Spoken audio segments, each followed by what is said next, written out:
Hey everyone, welcome to GMIHub Online. I'm Cheryl Duke, your host, and I am so thrilled that you are here tonight. We are going to have a great conversation talking about what goes on behind the scenes with tours and concerts. You know, there are a few tours going on right now, and I'm sure you go out and you appreciate them, but do you appreciate what actually goes on behind the scenes? Well, you're going to find out a little bit more of what goes on when I introduce the guests. But before I do, I want to encourage you that if this is the first time that you are tuning in, welcome. I encourage you to click that like button and also that little bell right there. And the reason for that is anytime that we are showing a new video, we don't want you to miss out on it. So that little notification bell will just let you know, hey, GMI Hub Online is on and might be having something that you want to tune into. So definitely do that. If you want to know more about GMI Hub, you can always go to our website, which is GMI Hub Online, gmihub.ca. And also, we are on social media, and you can see the social media going across the bottom there. We're on Facebook, we're on Instagram, TikTok, X, YouTube, of course, and it's basically at GMI Hub, or at least on in X, we are at Industry Gospel. So feel free to kind of follow us and tune in to see what we're doing, because there's a lot that we are doing that we'd love to connect you with. And of course, yes, connect with us. Again, go to gmihub.ca and you have the opportunity to connect with us, to be a part of the network, so that you can be one of the first people to know about the different projects and the different endeavors that GMI Hub is doing to help encourage, strengthen, and build the gospel and music scene. So enough of a house worker house stuff that's going on. Let's talk about our yes. I am absolutely thrilled to have um, I'd say some key people here in Canada and in the US that are joining us tonight, all the way from Alberta. We have Sheena Hennink from of FaithLive. She is the CEO, president, founder, and this is the organization that's actually bringing in one major tour in Canada, which you're going to learn more about later on. Welcome, Sheena. So glad that you are here with us. Thanks for having me. And moving a little bit further east, we have all the way from Manitoba, we have Bhryden Doherty. I can't believe I stopped there. We have all the way from Manitoba, Bhryden Doherty of Concerts on Request. And he has also done some tours that most of you will know about, and we're going to learn more about them.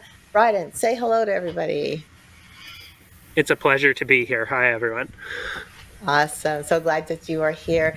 And last but not least, all the way from New York State, we have Donna Russo, who is the CEO, president, and I'll say the event producer for Kingdom Bound, which is so popular. It's been running for more than 10 years, 38 years, I think is what I heard. 38 years that it's been running, and Donna has been at the helm. Donna, thank you so much for joining us tonight. Say hello to everyone. Great to be here. Thanks so much for having me. Awesome. Awesome. Well, this conversation, I'm so thrilled to have all three of you here because, there are so many concerts and so many tours that happen. And it's great to, pay the tickets and go there. And there's so much that we experience, and it's a great experience. But nobody really realizes that you all are a major part of how that all happens. And so I want to ask this question first and foremost. How did you get into this? How did you get started into this industry, in this end of the industry of being a live music event promotion person? How did you get there? Let's start with Sheena. How did you get started? Kind of a fluke, actually. My background is business building, business development. I'm a serial entrepreneur.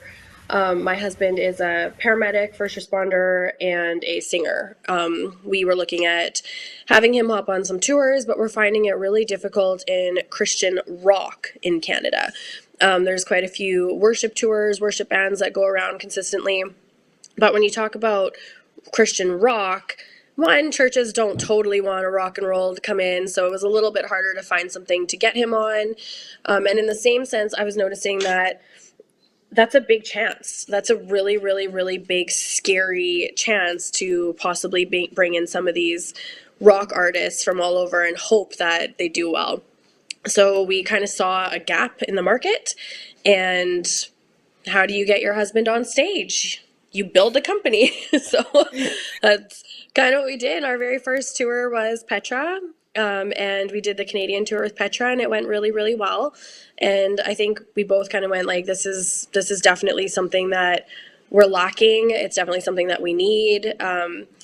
So yeah, it was kind of a fluke, but kind of like an absolute shove and a push from God, just going like go now or go home. So we hopped on the train and we went out all in. That's awesome. And I think we were on with we saw one of the Petra concerts when they were out Shows. here in Ontario, which was awesome. Mm. So, wow. So a fluke gets to get Nick on there. And we've had Nick on our show before, who I love his heart and I love his new song that's out. We'll talk about that later. but yeah, like, so that's how it started. That's interesting. Bryden, how about you? How did you get into this? Well, I grew up in a very large family, so starting roots to that, organizing family get-togethers, 14 people in my family, it kind of came natural to me.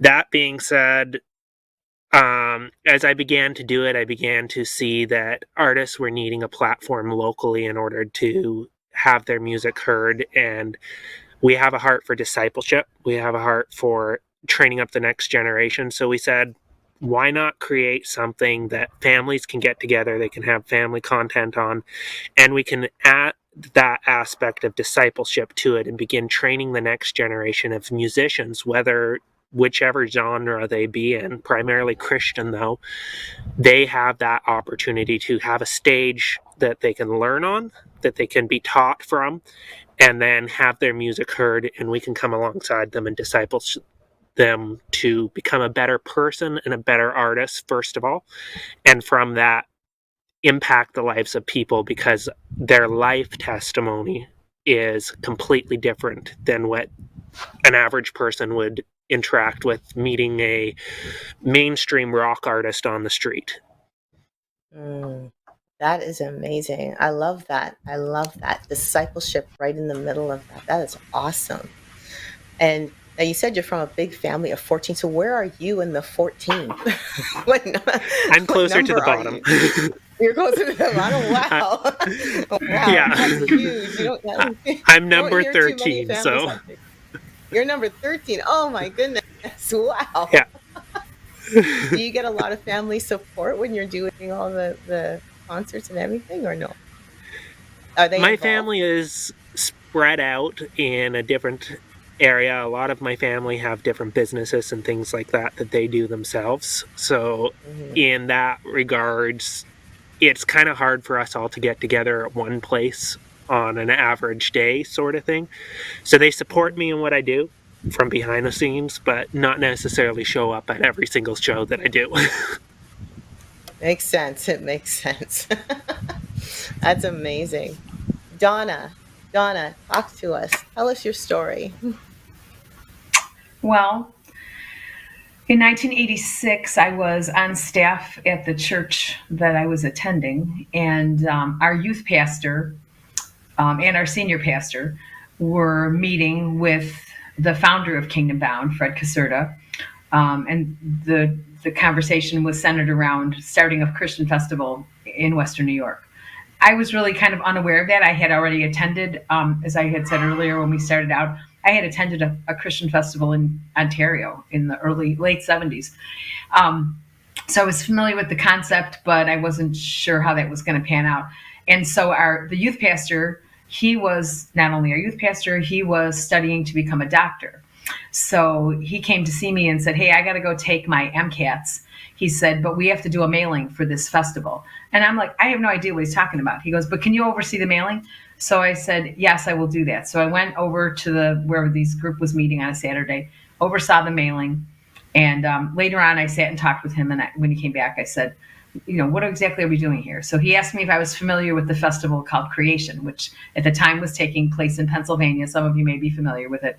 And I knew that festival. And he said, well, we're going to try and do something just like that here in Western New York. And so that was the year before. It was in the fall of '86. And the festival took place in 1987. The first year it was in October.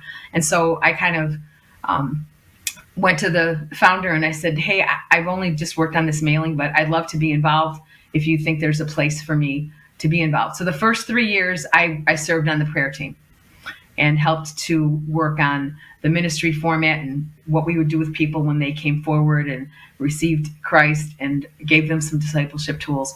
And then I have more of an administrative background. And so I went back to the founder and I said, hey, I'd love to stay involved. Is there something a little bit more administrative? I'll stay on the prayer team as long as you want me to, but I feel like my gifting could be used in a different area. So I moved to the marketplace, and then we did a bunch of different things. I served in a lot of different capacities on many different committees. In 2006, our founder went home to be with Jesus. And when that happened, then I became the director, and I had worn many hats. And so I've been the director since then. And I have to say that it was probably not, it's not what I thought. That's not kind of where I thought my life was going. But I couldn't be more excited and happy about where God has led me and what he's allowed me to be able to participate and do. When I hear people share their stories, generations have been attending.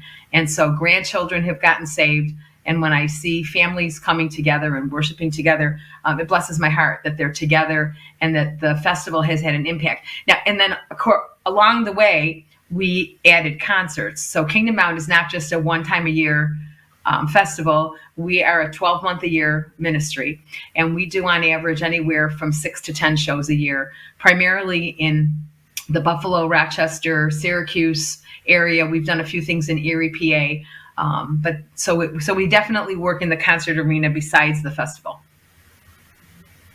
And the concerts lead up to, do they act as like precursors to Kingdom Bound, or they're just separate? Sometimes they do.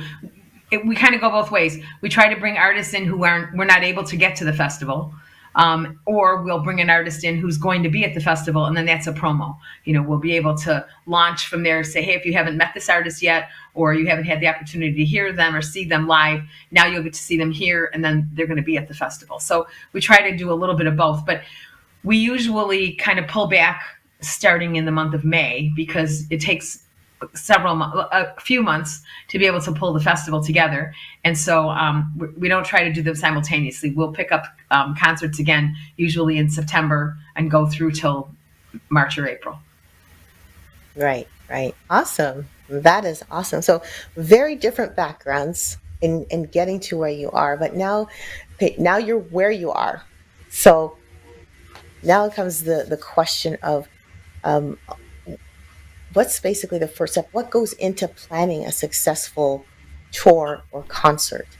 And I guess both of them are pretty much the same. There's a series of concerts. You're all involved in series of concerts. So what's one of the first things that goes into planning a successful tour or concert?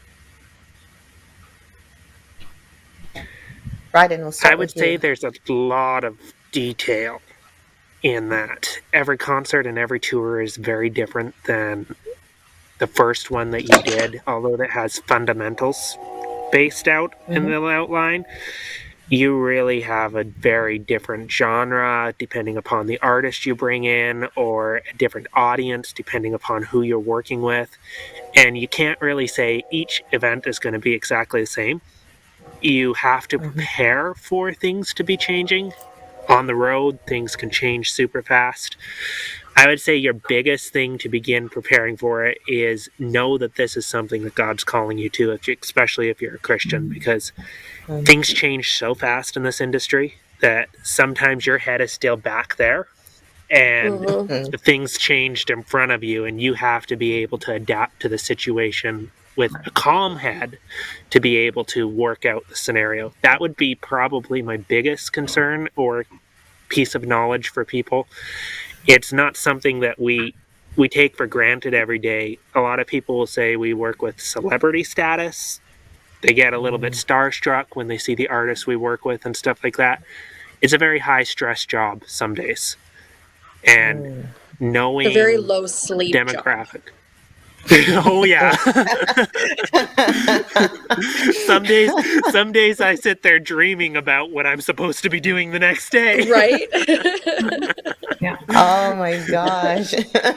So that would be my biggest thing that I would say to people is know that God is calling you into it before you even step foot into it, because the intricate detail that goes into every little aspect of it, you have to be prepared to lose sleep, like Sheena had said, or if things go south because for whatever reason something happens in the economy or something happens during the tour that you're not prepared for, sometimes there's no back out of that.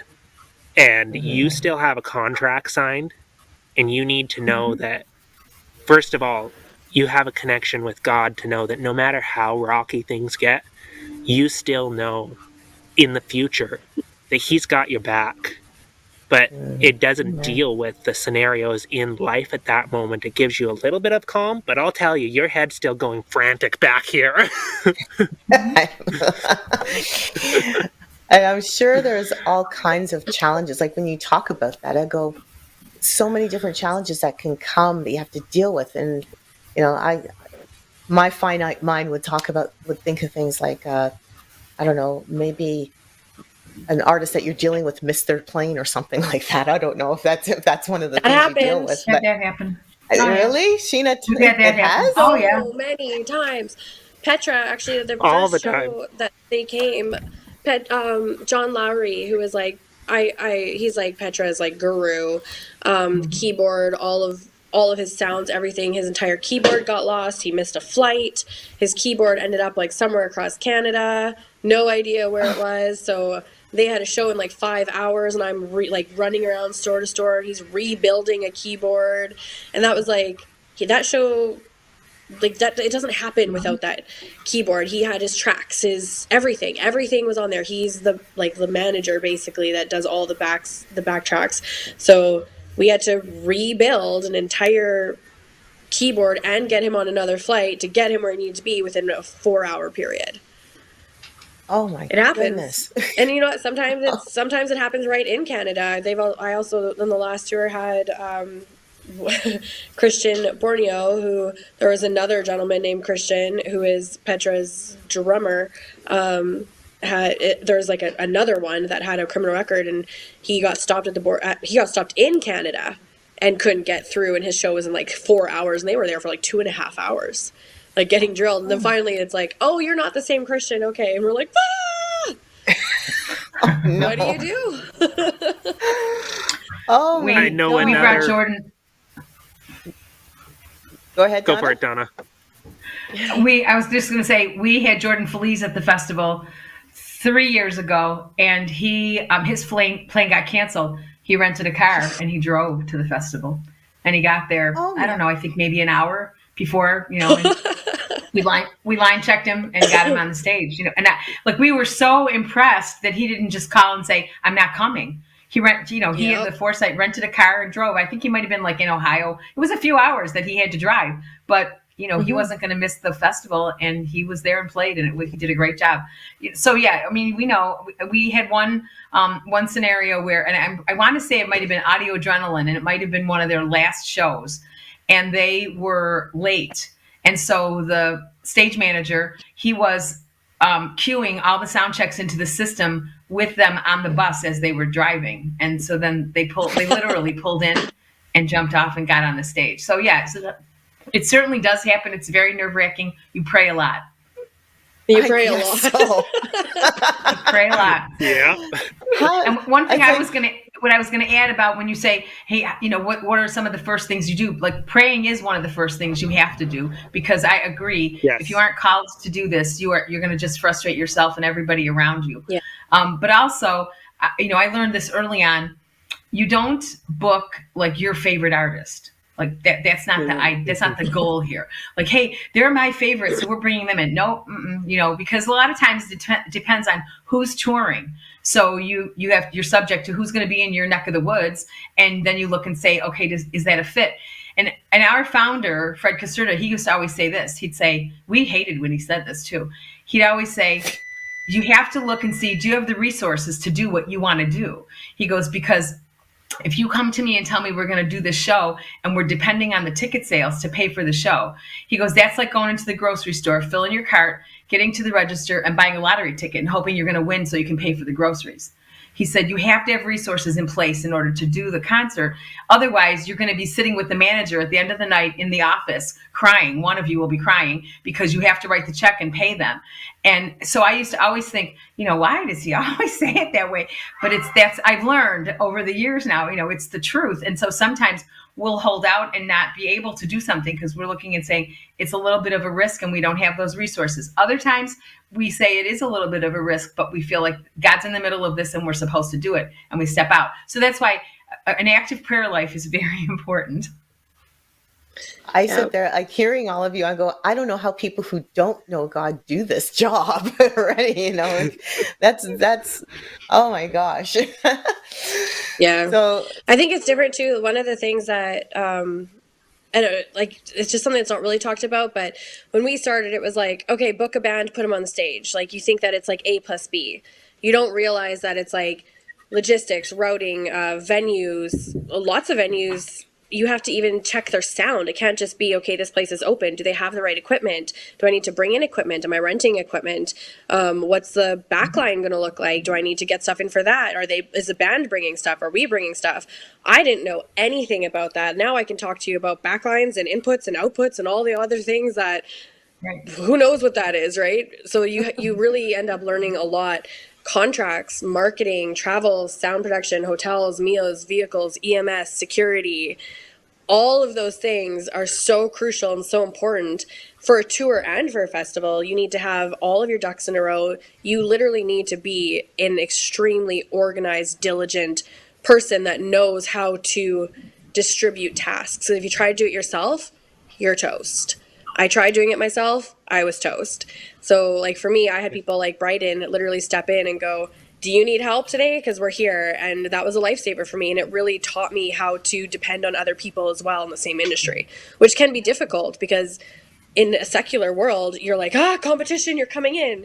In this industry, in the Christian market, we're all trying to do kingdom building. So it's really different. It's a different mindset where it's like, I'm not coming in to take over your area. I'm coming in to bring something to your area and I want to do it with you. So it is a bit of a trick with your brain getting used to what that looks like and having all of these things depend on you and learn how to lean on other people. yeah. And I love what you're saying there. Like, it is about kingdom. It is about kingdom building, right? Kingdom bound. There we go. It's about kingdom building. And that's what I love about what you're all saying here, because yeah, we're here to help one another. Or, well, I'd say I'm here to help you, but I don't know what to do to help you except allow you to share all of this. But you're right. Like, that list of all the things you have to look into. Wow. I mean, Donna, you said earlier that you have a strong administrative background. I can see now, based on what Sheena was saying, why those skills are very important, because that's a lot of details to keep a track of, like venues and so forth. Like, now I know you deal with Darien Lake primarily, but you have other concerts. Is that always in other locations as well? Oh yeah, all different. We're in churches, in mainstream theaters and clubs. Not so many clubs, but really it's more. For us, it has mostly been churches, but because we haven't had any large seating capacity churches until recently, we would look at theaters in different Yeah. venues. So yeah, we've had a wide variety of places to have conduct concerts. Yeah, so then you're all dealing with, and Bryden, same for you. And when you're doing your tours for the artists that you work with, same idea. You have different venues you have to deal with, and all those other Yeah. things that Sheena mentioned. I didn't get the whole list, but And I'm gonna look at the transcript after. some of Look those at all venues, Oh yeah. some of those venues don't even know some of this information. Like, as a tour artist going into that venue, they're like, yeah, we can handle this tour, there's no problem. And you're like, do you have backline on site? Do you have lighting on site? And they're like, what's backline? And Wow. it's very essential to a band going across on a tour. And it's like, it's mind-blowing to think you're promoting yourself as a venue for tours to hit. And when we actually get on site, sometimes there's been scenarios where we've signed contracts with venues and we've walked into the venue and we've done the walkthrough and they don't have anything they're promising. And then in those moments, you have to be prepared to improvise. You have to be prepared to bring in the gear that you need in order to pull the show off that night. And because you signed the contract with the band, so you're liable. Right. Wow. How do you know? Now, I didn't ask this, and I don't know if I should have asked this first, but I know, Sheena, when you talked about, you were thinking about your husband, and he's a Christian rock artist. So you found a gap in getting Christian rock artists to have the opportunities to tour, especially here in Canada, and also have opportunity for, guys like your husband to be up on stage with them and to be, even if it's opening act. I'm assuming then you've made a decision that you're going to help promote more of the rock artists, but how do other people, like how do Bhryden, for example, and Donna, how do you decide which artists to work with? Is it based on music genre? Is it based on something else? How do you decide? Donna, what's your thought? I mean, I will speak from the concert perspective. For us, it's primarily been based around touring. So we work with the agents, and they will say, "Hey, we're doing a tour." Like, we function a little differently. Like Sheena took a whole tour. We'll talk to an artist, and he'll say, "We're bringing somebody out on tour, and they want to tour the Northeast, so they're going to be in." A variety of different states. And so, hey, we'd like to get into Western New York. Are you interested? And so then we go from there and say, okay, what are you looking for us to do? One show, 2 shows. Usually it's in the 1 or 2 range. We don't usually go much beyond that. And so, and we stick pretty close to home where we can provide enough help to be able to do those shows. So a lot of times it's based on that, where the agent is coming and saying, here's who's touring. Because what we have found is that's much more cost effective than if we go back to the artist or the agent and say, we want to bring one artist in or build our own tour date. It winds up costing tremendously more money. So we go with what's available on tour. When it comes to the festival, we do a variety of things. We poll the audience. We do surveys. Who would you like to see? Like to hear? Because we try to cover a wide swath of genres at the festival. So we have, like, if anybody looked at the roster this year, we've got the return of rock music. The rock music's been absent for several years, and so there's a nice selection this year. But we look at the whole picture, and so we want to provide a variety of genres, so that there's a little something for everybody when they're coming to the event. Yeah. Okay. I would say for us, I know Bhryden hopped off there for a second. He has to go charge his computer. Oh. He'll be back. But for us, I don't think, like, rock is what got us into it for sure, and that's, I think, that's my music. That's what I love. But like Donna had said earlier, you don't always want to do what you want. There were some artists that we had approached that were rock artists that we were like, we want to bring you here, like, come on down. And when we got their rider and we talked to them and we heard a little bit of heart behind the music, we had to literally go, this might not be a fit for us. And that could be anything. It could be what they're quoting us. It could be the mission behind it. For sure, for FaithLive, it's people that aren't looking for fame but are looking for ministry. So we work an artist right now that we're putting on a small little mini local tour is Gabriel Marchak, and I literally just happened to cross Gabriel up in New Brunswick, no, Thunder Bay area.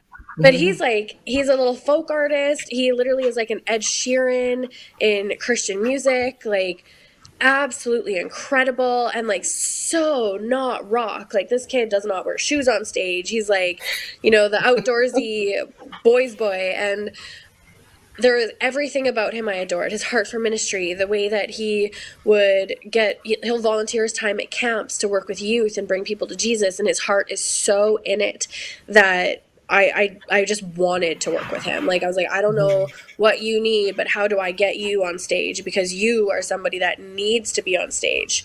So it's not so much rock for me. It's more the heart. I want to work with artists that want to minister, that want to do the altar calls, that are not afraid to get up on stage and pray with your audience. Petra was John Schlitz me, you know this with me. John is like my heart and soul. I absolutely adore John because he walks the walk and he talks the talk. Everything that he says, he does. He is doing ministry behind closed doors. He has he's out building people's decks. He's out, you know, like, and that's a rock star. You don't have to do that. Yeah. You could hire someone to do that, but he wants to do that. Those are the Yeah. people that we want. We want those people. So Yeah. it could be any genre for me. It's the heart behind it. Mhm. Yeah, that I think that's more important than anything else. Yeah. Well, that makes sense. That totally We makes lost sense. everybody. I know. It's Just just you the and me you and now. me. Well, if you're just tuning in right now, you are watching GMI Hub online. We are having a conversation with Sheena Hennink of FaithLive, with Bhryden Doherty of Concerts on Request, and Donna Russo of Kingdom Bound. And we're talking about the behind the scenes, what it takes to actually get those tours and those concerts to you so that you can enjoy them. And believe me, we are learning a lot. We are learning a lot. Um, I'm intrigued to know. Well, we already talked about some logistical challenges already. We talked about things like, you know, uh, an artist misses the airplane or something like that, or equipment goes to, It's a one lot. part of one part of the world and the other part, and Yep. not where the artist is going. Like, what? How do you deal with that? I mean, I don't know if there's any other logistical challenges. I was curious about the venue one thing because I know there's some venues, like those theaters were mentioned as well, and Mhm. sometimes some of those are unionized. So how does that affect your planning for concerts and tours? Do you find that you're confined a bit more, or you just have to adjust a bit more because of the union rules? How does that Actually, affect? you know what was really interesting, and I don't know what it's like in the States. I have a feeling it's really not the same. Um, Canada is weird when it comes to shows and concerts and stuff. You would think that a church would Mhm. be less expensive and more open to having a Christian concert where people are going to come in, they're going to be worshiping, and honestly, that's just simply not the case. And that is something that I would love to see change. And a lot of people won't talk about that because you don't want to upset somebody or, because it's a business. But at the same time, it's not supposed to be such a business. We are called for a mission here. This is supposed to be kingdom building. This is supposed to be ministry. And right now, here, it's very, I want to say, almost political, and church is a business.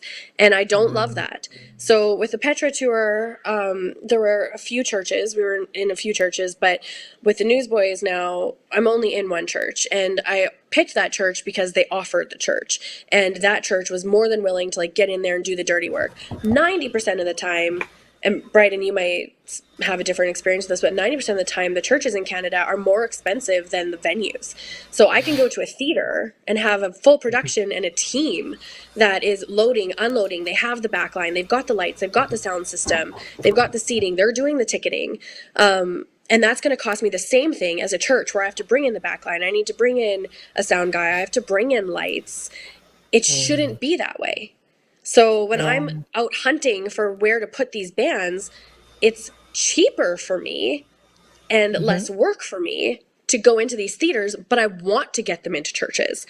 And Right. that was a really big battle and even in my head, that was a battle that I was really struggling with. Like, why are we having so much trouble understanding that this is supposed to be kingdom building. This is supposed to be something where we can all worship together. And yeah, that kind of was something that blew my mind. I don't know why I'm spending this much at a church and having to Mhm. bring everything in and get my own volunteers. Sometimes they're not even willing to bring volunteers. You have to bring your own volunteers. Bryden brought like 40 volunteers for me in Wow. Winnipeg because they just weren't willing to do it. But you're Mhm. going to these venues that are secular, and here's your volunteers. We're so excited to do this. Bring your prayer stations, bring your prayer team, pray over these seats. And it's less Wow. money, it's better production. So something in Canada needs to change. Like that needs to change. And I really feel like I hate the fact that I feel like I'm calling out churches in that sense, but at the same time, I kind of am, because it is something that needs to be talked about and discussed and changed within I agree. Canada. I And agree with you. another thing I would find is the churches don't often want to work together in Canada They either. won't. You Mm. you bring an artist into one denomination of a church, and although the people absolutely love that band, they're not going to go to it, because how dare you bring it to that certain denomination when they don't support that denominational building? They won't step foot inside that building. And Yeah. I find that even working with some of the mainstream venues and stuff like that, you bring a tour to a specific mainstream venue, and all of a sudden no longer are you getting attendance because you dared to bring it to a venue that they're not familiar with, or somewhere that would be considered taboo in their eyes, when it's another concert venue. And like Sheena was saying, oftentimes it's cheaper to bring it to that venue that's used to hosting mainstream artists and the big rap artists or the big rock artists, because everything's already built into the building, and we're not sitting there panicking over whether or not we have the right gear to host this artist in that smaller church when we go through. Mm. Yeah, that's a very real issue. It is, and we see it too, and it is sad. There's it's a catch 22, because in some ways it seems like, well, this gives the artists that you're working with the opportunity to actually go into the highways and byways and get that gospel out into those areas where the people are hungry. Like, I mean, Sheena, like you said, they're like, yeah, come, bring your prayer team. We got this ready. Come, come, come. Right? So they're hungry and they're waiting to have this. So in a sense, it's like you're already set up to be like missionaries in some Yeah. ways, right? Yeah. Musical And missionaries, just setting that up, right? something And that I would interject here, like I know Sheena's company doesn't really do so much of this, but our company does a lot of community events, concerts on Mm-hmm. request. With that whole mhm, discipleship side of things, we're going into a lot of small communities and a lot of small churches just to give artists that opportunity to minister to the smaller venues. mhm, Most times it's pulling teeth to even get a small church when we say to them, you know what, we're bringing production, we're bringing lights, we're bringing the artists, we're bringing everything free of charge. We're just asking you to provide us with a venue, A, to minister to your community, and B, to support us in the fact that you're able to help advertise this to your community and take up a love offering. Oftentimes we'll go into a scenario like that and we'll only see like 2 or 3 people, which is great if that impacts their life. But the other thing that we're finding is a lot of churches won't take that risk to have somebody like us as an organization that specializes in these kinds of things to bring this to their venue, because they don't really know, or they can't really trust that we would say everything exactly according to what they would have in their doctrinal statement. I Yes. get the principles of the foundations of faith, but there's also aspects that we can agree on. And mhm, I'm trying to figure out how to navigate those grounds in that regards. We're a Christian based company. We bring Christian based artists. We should mhm. be able to reach out to a church and say to them, these are the performers or these are the speakers that we're bringing through. Do some research. Tell us how you feel about them. And if there's a reason why you don't want this artist in, at least dialogue with us so that we know for Yeah. the next time that we come to your venue, we can work with a specific artist that will minister to your people group. And we don't see that dialogue happening. We don't see that conversation happening with even the churches or the pastors or the leadership. There are a Hmm. few churches that we have that dialogue with here in Manitoba, but on the Hmm. majority level, most of them don't even want to enter into a dialogue because they're too scared to step over denominational boundaries. Wow. Wow, that's real. Wow. I mean, Donna, how is it for you when you're dealing with churches? Is it the same thing as what you're hearing with Bryden and Sheena? Like, do you have the same challenges there?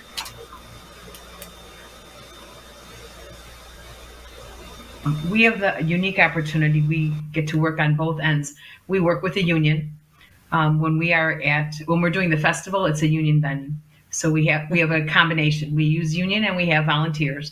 Um, we've gone to some theaters, and most of the theaters in New York and Pennsylvania are union run, and so you have Hmm. to work with the union for production. Um, I'd always rather have a volunteer doing production, with exceptions of few certain jobs that you know that you need to have a highly skilled person working on them. With Hmm. regard to the churches and relationships, um, I will I say this with humbleness, with no pride at all, and giving all glory to God, because Kingdom Out is 38 years old. Hmm. We have had many of the same challenges. I can recall my own church at the time. Um, People in the congregation would show up on the day we were having a concert, and they would say, you have to let me in for free. It's in the church charter. You have to let me in for free." And you know what? We let the person in for free, because we're not here to we were not there to cause division. We worked with the church, and the church knew that was within their charter to be able to do a concert. They could be a neutral venue to do a concert. But sometimes you have church members, and we want to keep everybody happy. And so we've had to work back and forth. We have had the most success in working with churches. Given the opportunity, we always rather go to a church to do a concert, Hmm. because we want to interact with the congregation. We hope that it's going to be a way to draw people to their church, especially, if someone comes to the concert and they don't have a church and they really get Hmm. ministered to during that concert. Our hope is they'll start coming to the church, so that the church will see some growth in their own congregation as a result of that concert happening. So that's always our first choice. But sometimes, at least for us, we were limited on space. So like if the agent calls and says we need a 2,500 seat facility, up until in the last maybe 15 years, we really didn't have that option. So we would have to look at some other venue in order to host the concert. Now we have a church that seats 2,500, and so it's always our first go-to when we need a larger seating capacity. But we always want to work with the church, because we can utilize their volunteers. We utilize our own volunteers. We work together with different organizations to make the event happen. But I think that, like, over the years, we have faced many of the challenges with working at a church where I like, again, I point back to my own church at the time. I was attending a Pentecostal church, so if they were hosting the event, there was a large number of people. They wouldn't come whether they loved that artist or not, because it was in a Pentecostal church. Now we've kind of moved away from that, because now what I've noticed now is there's a big trend to go and see an artist no matter where they're playing, because they want to see their artist. And they think they're not going to come through the area again. So wherever they're playing, I'm going to go and see them.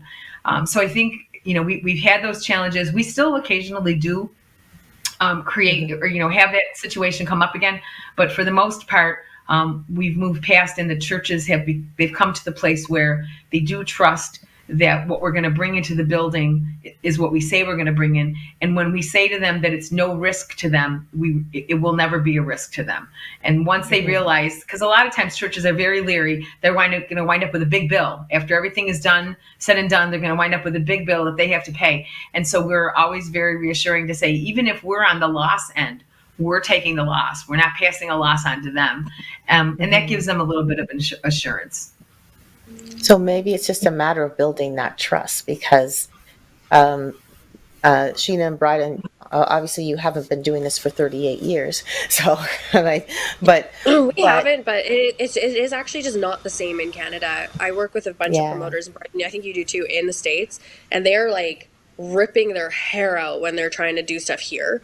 So like, what do you mean your yeah, churches aren't involved? What do you mean if you're at this church won't get involved? It's just right, not like that. We have a completely different dynamic in our churches than we do in the yeah, States.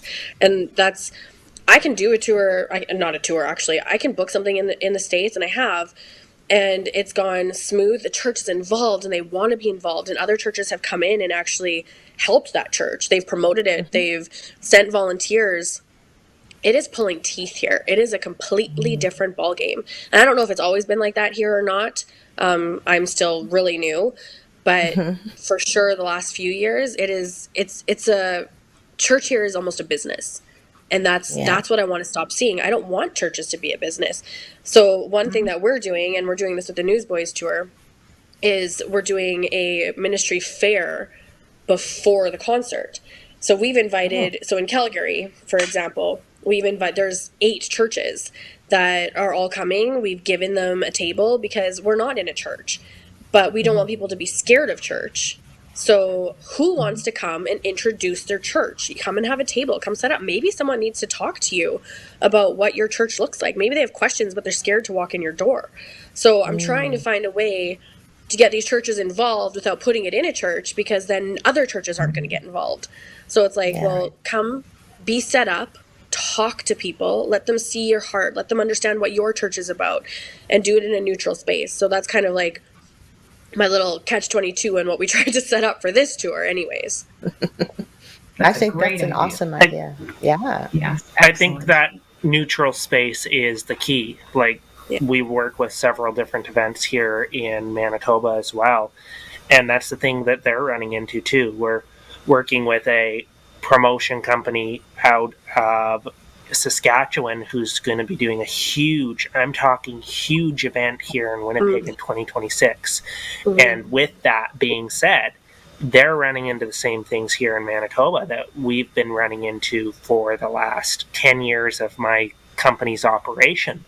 And she's brought us on as a consulting base to be able to help her with conversations and say to her, okay, I can introduce you to some of these people here in Manitoba because I've built up a trust repertoire with them, and they know that I'm not going to recommend something to them that's going to go against what they believe. Like Donna, you were saying, but even with that, the hesitation is still there. Even though that they know who I am, they know my reputation, Mm-hmm. they're still hesitant to jump on board with certain things. And we're finding going to a neutral space, going to a major stadium, or going to a concert venue that isn't necessarily have the church branding on it, that we're getting a better reception from the actual people of God. And I think Mm-hmm. it's coming down to a point where it's a grassroots movement within the body of Christ where they're saying we are hungry for something deeper than just what the pastor is giving us. We want to actually return back to the Word of God. And that's something we're hmm, seeing. And there are pastors in this area, and I'm close friends with several of them, who are fighting for this, who are seeking Mm-hmm. to have God's Word magnified and his testimonies uphold it.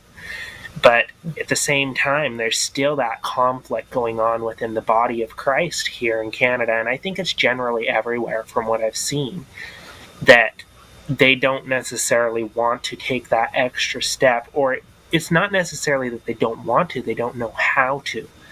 And it's Or having those someone's got their hands tied conversations. there. say that Yeah. again. And it's, It's like, or someone else, because I mean we have like our not just our pastor, like some, exactly what Brian said, there's some pastors that are like, yes, I'm all in, but their committee is like, nope. So Yeah, sometimes their hands are just bound and there's nothing that they can even do about it. 'Cause that's exactly mm, what we're finding. It's just they want to, but they can't. They want to, wow, yeah. but they can't. And it's wow, figuring out how to navigate all those waters right now. Mm-hmm. And I think the demographic in Canada is going to change mhm, if the people desire it to change enough. We have seen it, like the festival we operate for the past 9 years it's been in our area here in Portage La Prairie, and we've seen it slowly and steadily growing and gaining more and more momentum as we go year by year by year by year, and the support is growing for it as well. But that being said, there's still a lot of pastors who are saying, you know what, I can't do this, like Sheena's saying, because my hands are tied from my board, or there's pastors who are still hesitant to do it. And we're actually, this is going to sound really sad to say, but I'm finding more support from the unsaved groups of people than I am the actual 100%. body of Christ. Right. Yep. With few exceptions. Yep. Wow. That is a bit of an eye-opener in some ways. There are so many. We've got a similar experience as well. I don't even know where to begin, to be honest with you. As we've started with, we're doing a small festival here in Ontario. I know that, and the reason we did that is simply because, and it's going to be our second year. We started last year, so we're really rookies, but it started really because the artists that we were encountering said they had no place to play. And the churches, just like what you are all saying, the churches did not have open doors to bring these artists in to share, which was sad. And we have even the church we attend, they wouldn't do that because it seems as though the churches have become introspective, especially since COVID. Like if it wasn't that strong before COVID, it became stronger after COVID. They became more concerned about the flock that they're responsible for, and they're more concerned about they're so focused on that and introspectiveness that it's almost like they can't see or cannot operate beyond the walls of the church, Right. unless it's in a way that they understand. For example, I'll give money to the poor. I will get non-perishable foods and give it to the food bank. They'll understand that. I will send someone to Cambodia for 3 weeks on a missions trip. They understand that, but they wouldn't understand taking someone that's in their own congregation and going down the street and helping in a concert situation or something like that. It just seems like the mentality has changed, and it is something that we need to pray about, right? And yes, there are a few that do support. We're thankful that there's one church that has really opened up their property for us. They literally said, "We love what you're doing. Here's our building, use it. Here's our field, use it." So we're very, very thankful for that church, and wish that a lot of churches would follow suit and have that same openness and to have that idea or that willingness to allow the ministry through music to come forth. We'd love to see that. That's something I guess we just have to pray about. And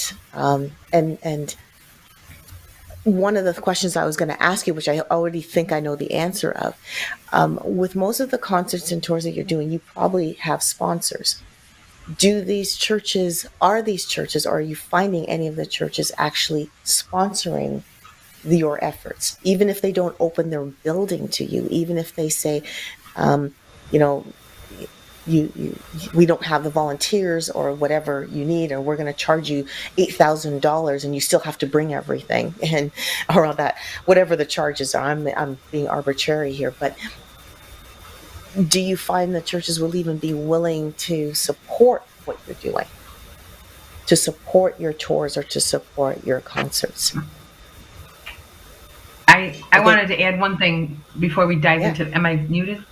Oh, sorry. No, you're there.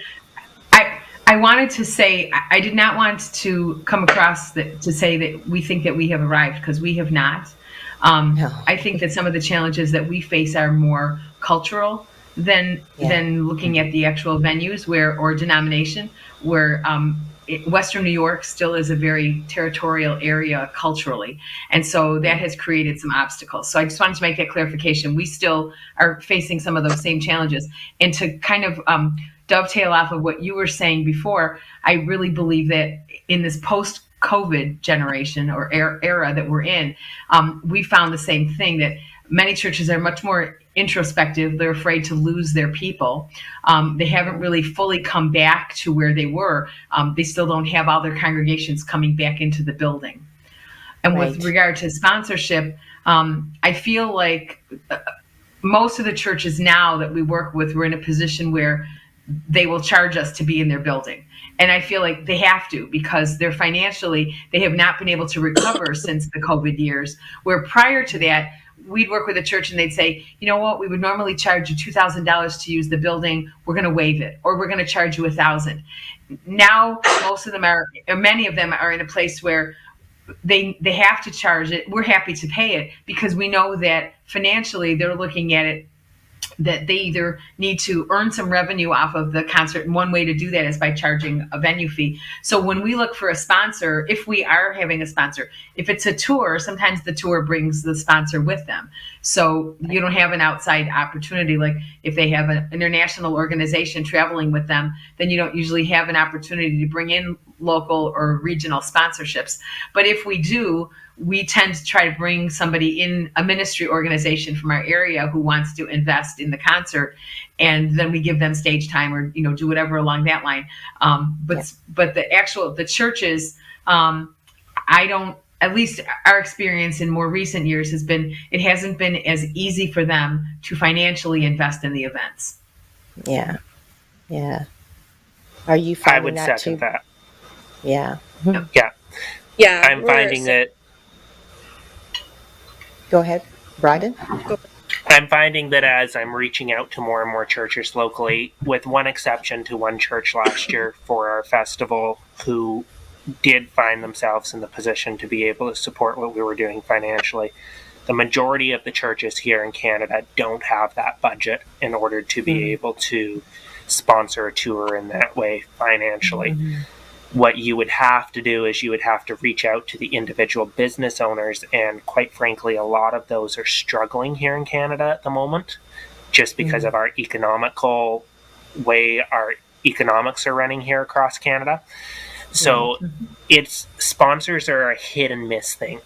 It's something that isn't necessarily going to play out or hasn't played out in the past, and I think that's largely to do, like Donna was saying, with people not having the money that they used to have. I know a major sponsor of one of our events, and last year I had a conversation with them, and they just said to me, they were like, Bhryden, we don't know what to do right now. Usually we have this money available. Usually we would do this for you, but right now we have the choice of either putting that towards keeping our lights on or trying to help you. And quite frankly, it's scaring me, because if businesses are saying this and businesses are speaking this out to me on an average base, a lot of people don't see this happening within our economy.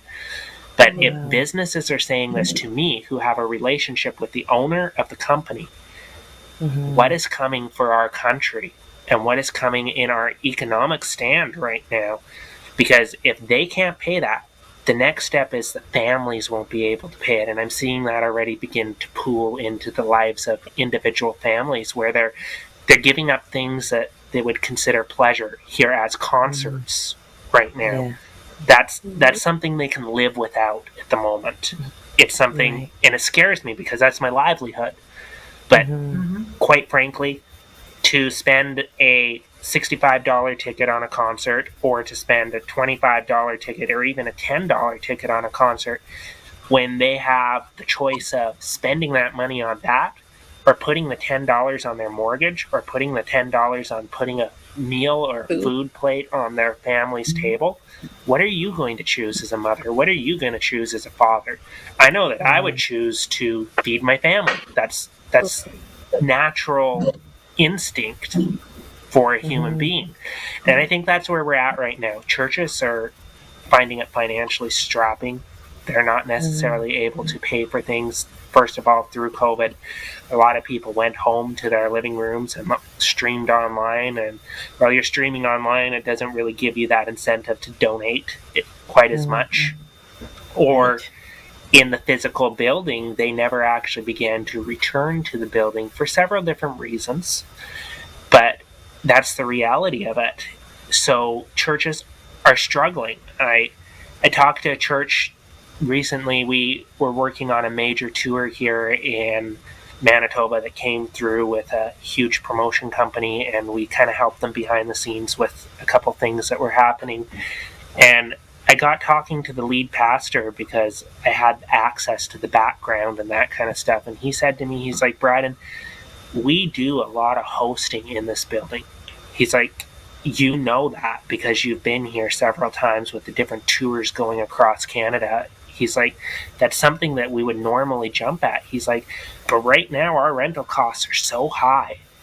And that's because the one concert that goes through the area, that pays for our lights for the whole month. He's like, our expenses are so high and our congregation is so dwindling and they're financially strapped right now that we right now need to put a new roof on our building, and we can't even do that. So this is what we're relying on to pay our bills. Right. And you're fortunate to have those open conversations with the churches. And I don't think not everybody has that opportunity to actually talk to the churches and go, where are you at? Because maybe some churches probably are very transparent about it. And maybe others are going, no, we can't let anybody know we're struggling in this area. I don't know. Right. But yeah, it's a reality. And I think especially I think on average, something that I found with particularly Christians in general is, and I think this comes from celebrity culture, we began to have such a polished life that we don't let people know we're struggling. We don't let people know the reality of the scenario of what's actually going on in our lives.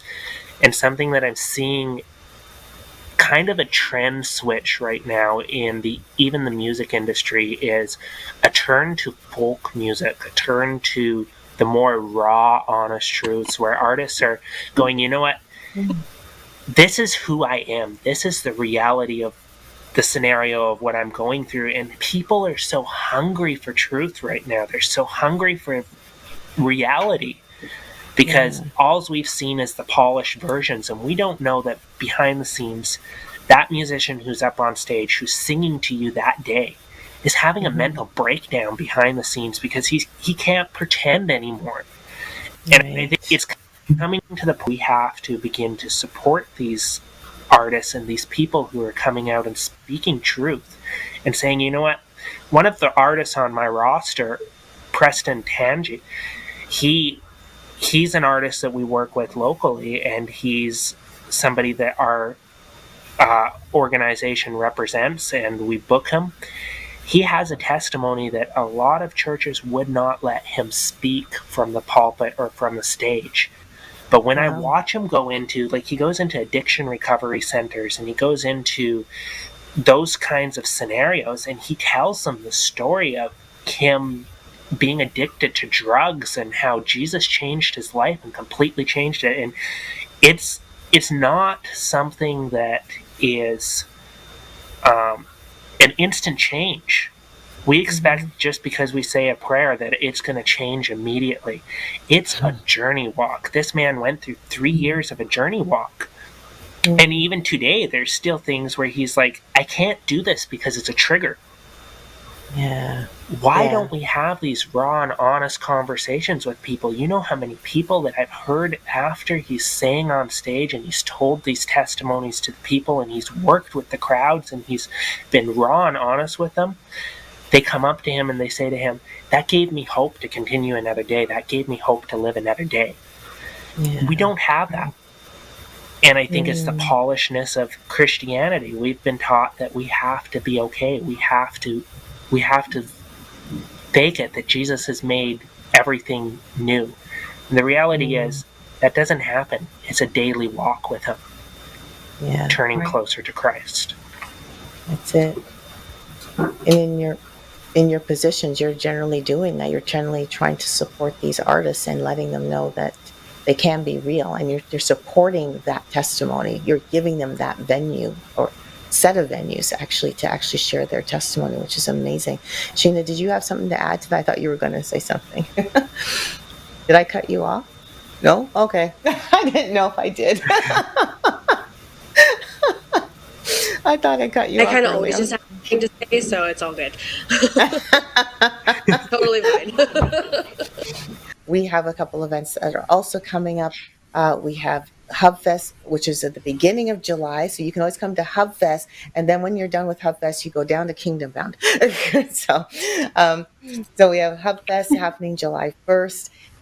It is going to be a full day gospel music festival featuring a variety of artists on two different stages, along with the children's activity area, youth zone, um, lots of vendors, artisans. You got to come out and check that out. If you're in the Mississauga, Toronto, GTA area, definitely come on out and check that.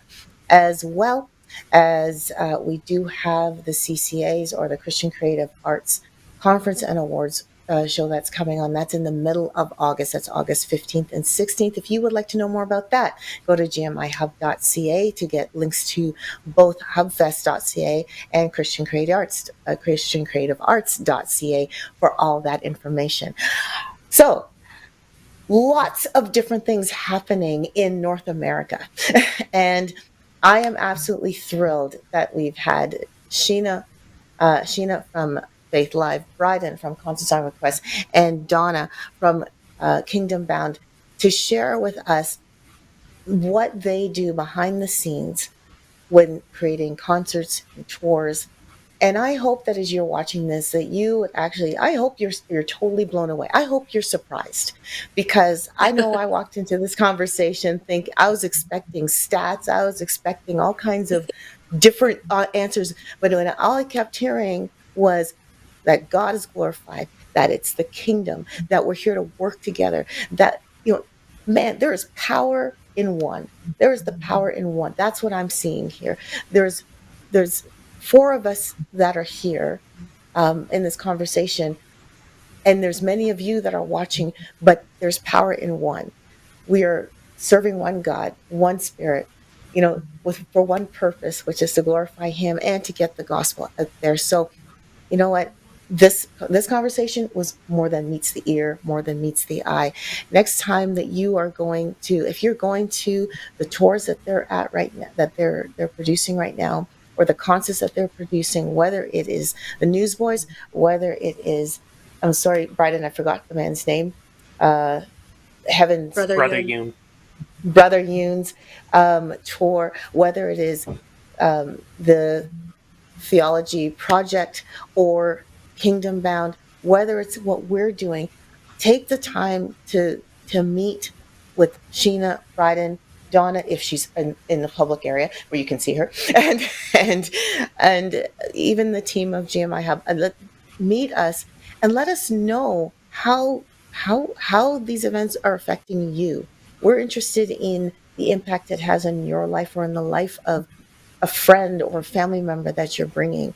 And you know what, this is the time when we do need to come together. This is the time when, with all these events that are happening, this is not about make sure everyone comes to my event and not the others. No, this is a time when you let everybody know what's going on. I want to let people know what's going on in Manitoba and in Alberta and in New York. I want to let people know about that. You know why? Because it's kingdom. Because everybody is a part of doing God's purpose and God's plan. And if it's happening in a different town or a different city, I'm going to let people know about it. I just need to know about it, right? So if I know about it, I want to let people know about it. And I'm sure all of us would do the same for each other too. And if you have an event, or if you have something that you're doing and you listen to the conversation, you go, I can join in with this. I want to be part of the kingdom. Come and check, connect with us. Go to gmihub.ca, connect with us. Go to faithlive.ca, go to concertsonrequest.ca, go to kingdombound.ca. Connect with us. Let us know that you want to be part of what we are doing, and Be a part of the bigger vision. The bigger vision, which is God's vision. Be a part of that. Thank you so much, guys, for being here. And thank you for watching. I hope that you come back and be with us next time, right here on GMI Hub Online. Bye for now.